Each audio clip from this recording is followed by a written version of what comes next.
No joo, kyllä se oli aika legendaarinen tilanne, kun mietittiin lähtöviivalle, että Jalka vielä varmistelee. Sitten kun puoli minuuttia johtoon, niin vähän himmaillaan ja katsellaan. Tää toi auto, kun pitäisi pahaa ääntä. En mä tiedä mihin se osui kartaaniin tai pakuputkeen. Ja mä muistin, missä se on semmoinen paikka. En mä muistakaan. Totesin vaan siinä, että mahdollisuus. Totta me siitä Jyväskylästä jouduttiin suuntaan maksamaan. Se hinta oli hyvin maltillinen näihin. Tietysti jatkoakin vähän jo mietittiin, mutta kohtalo päätti toisin.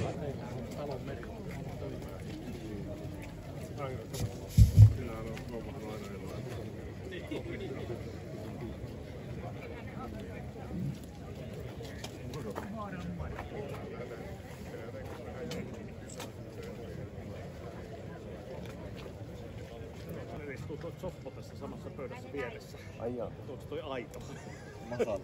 Okei. Ei. Tuli paljon muuta ja sitten kaikki hienoja muistoja, tuo kaikki vanha kalusto ja kaikki.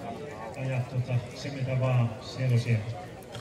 Sinulla on totta kai vuosien kokemus rallin MM. Tuohon osaisi vastauksen heittää, niin se ottaisi kyllä varmaan paljon. Jolla on voitettu rallin Suomen mestaruus Jorma Lusenius muistaakseni 69 ja sitten äärettömän